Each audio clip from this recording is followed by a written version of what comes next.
ওকে আটকেও নেমেজ কেমনই, আমি ওকে যেতে বলেছি। একটা অসুস্থ মানুষের সঙ্গে থাকতে থাকতে ও টায়ার্ড হয়ে গেছে, আর আমি ওকে কষ্ট দিতে চাই না। কি করবো বলো, স্বেচ্ছা মৃত্যু নেওয়ার ক্ষমতা তো আমার নেই। থাকলে অনেক আগেই ওকে রিলিফ দিতাম। খবরদার ধৃতি, অনেক অন্যায় করেছো তুমি আমার উপর, অনেক অন্যায় করেছো। আমি আর কিন্তু তোমার অন্যায় বরদাস্ত করব না। তুমি তোমার কথাগুলো আমার মুখে বসাচ্ছ, বাড়ির সকলের সামনে আমাকে ছোট করছো, আমাকে অপমান করছো। আমি কিন্তু তোমার এই অসভ্যতা আর সহ্য করব না। ও তুমি কেমন করে কথা বলছো সাঁঝবাতি বাবুর সঙ্গে? আচ্ছা, তোমাদের মধ্যে যা হয়েছে সেটা তোমরা নিজেরা মিটিয়ে নাও না। ওর চোখ মুখের অবস্থা দেখো, তারপরে ওর সঙ্গে তোমার এরকম ভাবে কথা বলতে খারাপ লাগে না? না লাগে না, লাগে না জেঠিমণি। একটা মানুষ অসুস্থ বলে সে সবসময় অসভ্যতা করবে আর সেগুলো সবকিছু আমাকে মেনে নিতে হবে?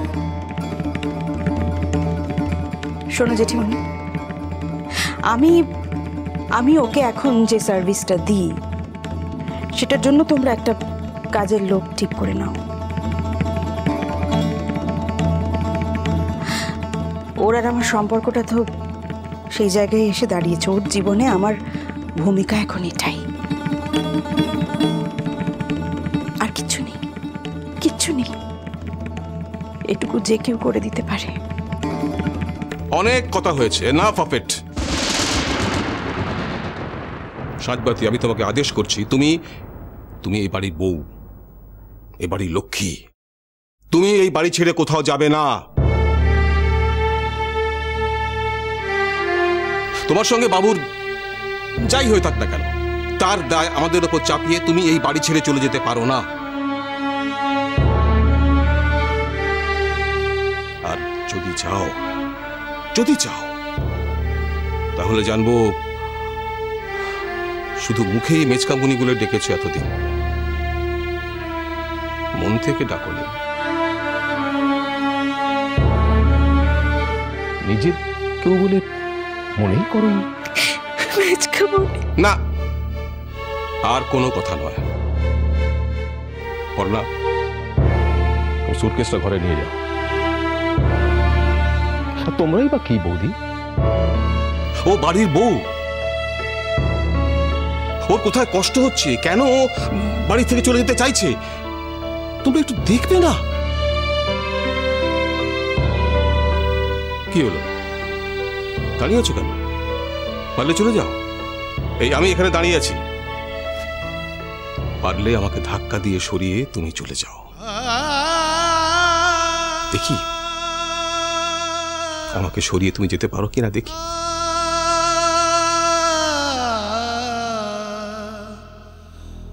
কাঁদিস না মা, কাঁদিস না। আয় আয় আমার কাছে, আয় আমার কাছে আয়, আয় তোর মাথায় হাত বুলিয়ে দিই,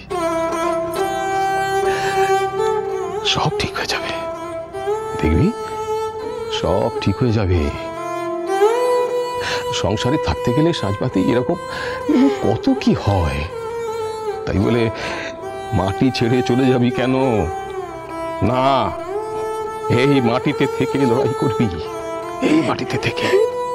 কাঁদে কাঁদে।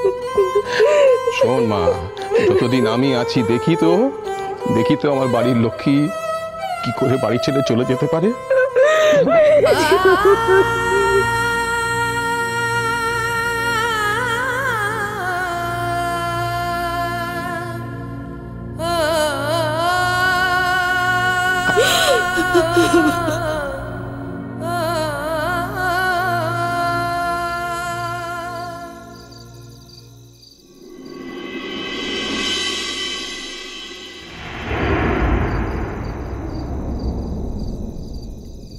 সরি সাঁঝবাতি,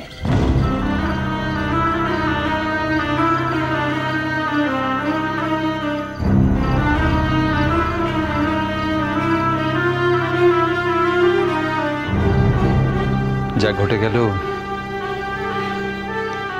আমি তার জন্য সরি। ঠিক কোন ঘটনার জন্য তুমি আমাকে সরি বলছো ধৃতি? না, শুধুমাত্র আমার বাড়ির লোকেদের গণতমির জন্য তোমার আজ যাওয়াটা হলো না। Really sorry. ও, এই জন্যই সরি বললে আমায়? কেন? তুমি কি ভেবেছিলে? তোমাকে নিয়ে আমার আর ভাবার কিছু নেই ধৃতি।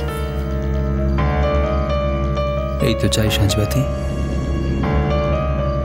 আমাকে নিয়ে তুমি আর কিছু না ভাবো, এটাই তো চাই আমি।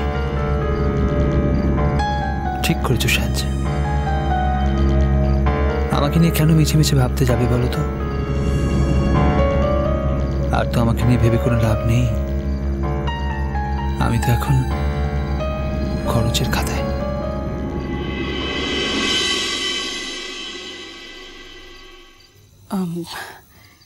তুমি শোবে তো?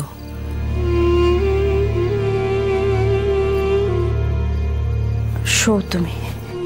তুমি কোথায় যাচ্ছ? রূপুর ঘরে। কেন হঠাৎ রূপুর ঘরে? কেন? হঠাৎ নয়, এমনি রূপুর ঘরে যাচ্ছি শুতে।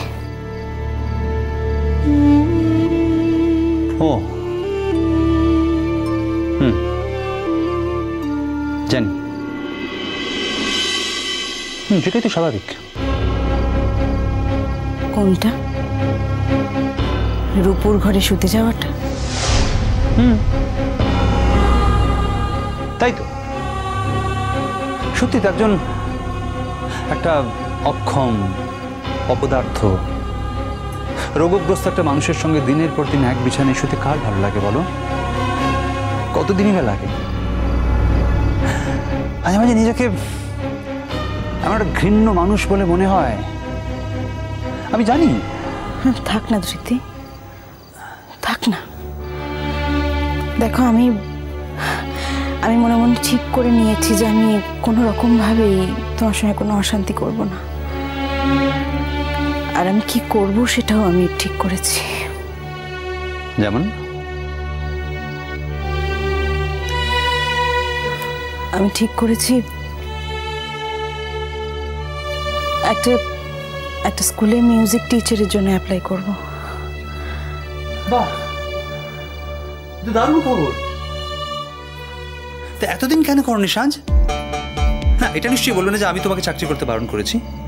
হ্যাঁ, সেটুকু বলে যে আমি তোমাকে বারবার বলেছি কিছু না কিছু কাজ করতে। বারবার বলেছি তোমাকে যে তুমি নিজেকে শুধুমাত্র সংসারের মধ্যে বন্দি করে রেখো না। তখন তো আমি ভেবেছিলাম 24টা ঘন্টা জেগে বা ঘুমিয়ে আমি তোমার সঙ্গে থাকবো। সেই জন্যই তো এত তাড়াতাড়ি টায়ার্ড হয়ে গেছো তুমি।